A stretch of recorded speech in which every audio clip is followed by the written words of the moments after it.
மோகன்ராஜ், திருமணிமுத்தாரை பொறுத்தவரை என்ன நிலை உள்ளது? இந்த கழிவுநீர் எங்கிருந்து கலக்கப்படுகிறது? தௌசிக், நாம இப்ப ஒளிபரப்பப்பட்ட அந்த தொகுப்புல பார்த்தோம், திருமணிமுத்தாறு முழுக்க முழுக்க ஆறு என்ற நிலைமை மாறி ஒரு குப்பை மேடா மாறி இருக்கு. அந்த குப்பை மேடு திருமணிமுத்தாற்றம் கரையோரம் இருக்க குப்பை மேட்டை தான் நான் இப்ப நின்றுட்டு இருக்கேன். அந்த காட்சிகளை நீங்க பார்க்கலாம். அதாவது இந்த பகுதி முழுவதும் குப்பைகள் கொட்டப்பட்டு அதே போல வீசி எறியப்படும் பல்வேறு, அதாவது துணிகள், துணி வகைகள், நெகிழி பொருட்கள் என பல பொருட்கள் இது குப்பை மேடாகவே மாறக்கூடிய ஒரு அவலம். அதே போல தொகுப்பில் பார்த்தது போல இந்த தண்ணீரோட நிறத்தை கூட நீங்க பார்க்கலாம், எந்த அளவுக்கு மாறி இருக்கு. ஒரு தெளிந்த நீராகவே இது இல்லை அப்படிங்கிறது தான்.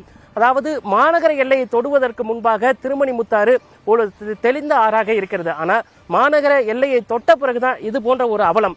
இதற்காக குற்றச்சாட்டுகள் என்னென்ன முன்வைக்கப்படுது அப்படிங்கிறதையும், அதற்கான ஆலோசனைகள் என்ன, தீர்வுக்கான ஆலோசனைகள் என்ன அப்படிங்கிறது இங்க இருக்கக்கூடிய விவசாயிகள்ட்ட கேட்போம். குப்பனூரை சேர்ந்த திரு செல்வராஜ் நம்மளோட இருக்காரு, கேட்போம். ஐயா, இப்போ இது தொடர்பா நீங்க விவசாய குறைதீர் கூட்டத்திலையும் பேசியிருக்கிறீங்க. உங்களுக்கு என்ன மாதிரியான பதில் கொடுத்தாங்க? நீங்க என்ன கோரிக்கை முன் வச்சிருக்கீங்க? ஐயா, முதல்ல நாங்கள் அந்த புதிய தலைமுறை தொலைக்காட்சிக்கு மனமார்ந்த நன்றியை தெரிவித்துக் கொள்கிறோம். ஏனெனில் தொடர்ச்சியாக இந்த இயற்கை சுற்றுச்சூழல் சம்பந்தமான பல்வேறு தகவல்களை தொடர்ச்சியாக மக்களுக்கு விழிப்புணர்வு செய்வதிலையும் அரிய பல கருத்துக்களை முன்வைப்பதிலும் புதிய தலைமுறை முன்னோடியான ஒரு தொலைக்காட்சி நிறுவனமாக இருப்பதால் மனமார்ந்த மீண்டும் மீண்டும் ஒரு நன்றியை தெரிவித்துக் கொள்கிறோம். அதாவது இதில் 2 வகையான காரணங்கள் இருக்குது. இந்த இந்தியாவில் 4 நதிகள் அசுத்தமடைஞ்சிருக்குது.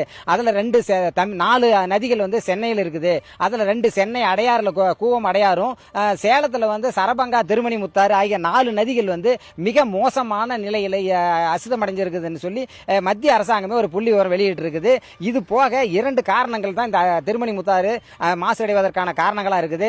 ஒன்னு மாநகராட்சி, 2வது மாவட்ட நிர்வாகம். மாவட்ட நிர்வாகத்திற்கு நீர்நிலை, கால்வாய்கள், நீர்வழி பாதைகளை அகற்றுவதற்காக அரசாங்கமும் உயர்நீதிமன்றமும் 2003 ஒரு வழிகாட்டு நெறிமுறைகள் கூடிய ஒரு மாவட்ட அளவிலான கமிட்டியை அமைக்கணும்னு சொல்லியிருந்தாங்க. நேற்று நடந்த கூட்டத்தில் கூட, மாவட்ட விவசாயிகள் குறைதீர் நாள் கூட்டத்தில் கூட, இந்த கூட்டத்தில் யார் இருக்கிறாங்கன்னு ஒரு ஆர்டிஓ பார்த்து கேட்டா அவருக்கு யார் இருக்காங்கன்னு சொல்ல தெரியல. ஒரு மாவட்ட அளவிலான வன அலுவலர், மாவட்ட அளவிலான பொதுப்பணித்துறை அலுவலர், ஒரு மாவட்ட ஆட்சித்தலைவர், மாநகராட்சி கமிஷனர், இந்த மாதிரி மிக முக்கிய பொறுப்பில் இருக்கக்கூடிய ஐஏஎஸ், ஐபிஎஸ், ஐஎஃப்எஸ் இருக்கக்கூடிய அதிகாரிகளை கொண்ட மாவட்ட அளவில் கமிட்டி இருக்கணும். அது மாதந்தோறும் கூட்டம் நடத்தணும்.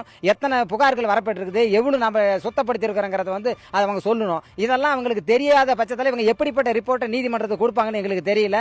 இதை தொடர்ச்சியா நாங்க பல முறையா வலியுறுத்திக்கிட்டே இருக்கிறோம். இதுல மாநகராட்சி பாருங்க, நாங்க நின்றுட்டு இருக்கிற இடம் இது மழைநீர் போகிறதுக்காக கட்டப்பட்ட இடம்.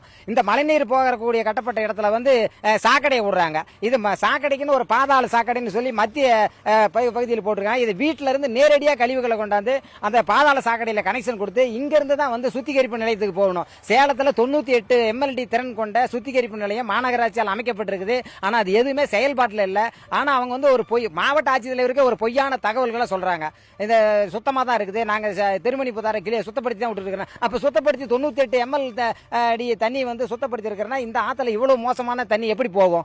இந்த கேள்வியை தான் நாங்க தொடர்ச்சியா கேட்டுட்டு இருக்கிறோம். இந்த திருமணிமுத்தாறு மீட்டர் எடுக்கிறதுக்கு ஒரு மிகப்பெரிய திட்டங்கள் தேவையில்லை. ஒரு இந்த கழிவு நீரையும் மழை நீரையும் பிரிச்சு தனித்தனியா வீட்டுல இருந்து கனெக்ஷன் கொடுத்தாலே இதை பாதுகாக்க முடியும். இந்த ஆறு போறதுனால குறைஞ்சபட்சம் ஒரு 50,000 ஹெக்டேர் பரப்பளவுடைய விவசாய விளைநிலங்கள் உப்புத்தன்மை அதிகமாகி விவசாயமே விளைவிக்க முடியாத ஒரு மலட்டுத்தன்மை நிறைந்த உப்பு நீராக மாறினதுனால விவசாயமே செய்ய முடியாத சூழலுக்கு தள்ளப்பட்டு இன்னைக்கு ஒரு லட்சக்கணக்கான விவசாயிகளுடைய வாழ்வாதாரம் கேள்விக்குறியா இருக்குது. இதே நிலைமை நீடித்தால் மாநகராட்சியின் மீது நாங்கள் ஒரு 1000 விவசாயிகளை திரட்டி இழப்பீடு கேட்டு வழக்கு தொடுவதற்காகவும் நாங்கள் தயங்க மாட்டோம்னு இந்த நேரத்தில் சொல்லிக்கொள்ளும். விவசாயம் பாதிச்சதா அவர் சொல்லியிருக்கிறாரு. உங்க பகுதி தான் அதிகம் இந்த தண்ணியை பயன்படுத்துறீங்க. அந்த பகுதியில் விவசாயம் எப்படி இருக்கு, விளை பொருட்கள் எப்படி இருக்கு? 2 மாவட்டம் கடுமையான பாதிப்புங்க. சேலம், நாமக்கல் 120 கிலோமீட்டர் இந்த திருமணிமுத்தாறு பயணிச்சு நஞ்சடியாறு இடத்துல காவேரியில் கலக்குது. காவேரி முக்கிய கிளையாறுது. முற்றிலுமே விவசாயிகள் பாதிப்பு. கால்நடைகள் தண்ணி குடிக்கிறது வழியிலாவது, கிணத்து நீரை கூட கால்நடை குடிக்கிறது வழியில நிலைமை இருக்கிறனாங்க. அதிகள சுத்திகரிக்கப்பட்ட சாயாலைகளுக்கு வெளியேற்றப்பட்ட கழிவு நீர், பல்வேறு தொழிற்சாலைகள் வெளியேற்ற கழிவு நீர் எதையுமே கண்டுக்காதனால இன்னைக்கு பெரிய அளவில் பாதிப்படைஞ்சிருக்கு. இது சம்பந்தமா தொடர்ந்து நாங்க மாவட்ட ஆட்சியர்கள் தொடர்ந்து ஒரு கோரிக்கை வச்சுக்கிட்டு இருந்தோம். 30 ஆண்டுகள் பிரச்சனை இது. இது சம்பந்தமா நாங்க 3 வருஷத்துக்கு முன்னாடியே கோரிக்கை வச்சப்ப தமிழக அரசு சார்பில் உங்களுக்கு சுற்றுச்சூழல் அமைச்சர்கள் மாவட்ட ஆட்சியர் நேரில் ஆய்வு பண்ணி 2 வருஷம் மீட்டெடுத்து தான் சொன்னாங்க. இதுவரை நடவடிக்கை எடுக்கல.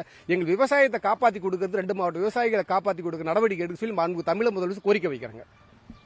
தௌசிக், நீரின்றி அமையாத உலகு அப்படிம்பாங்க. இருக்கக்கூடிய தண்ணீரை பாதுகாக்க வேண்டியது மாவட்ட நிர்வாகம், உள்ளாட்சி அமைப்புகள் மற்றும் மக்களோட பெரும்பங்கு அதுல இருக்கு அப்படிங்கிறது தான் இந்த திருமணி முத்தாரை பார்க்கும்போது நமக்கு தோன்றக்கூடிய ஒரு முக்கியமான விஷயமா இருக்கு. அதற்கு நடவடிக்கை எடுப்பார்கள் அப்படின்னு நிச்சயமா நம்புவோம். கௌசிக்.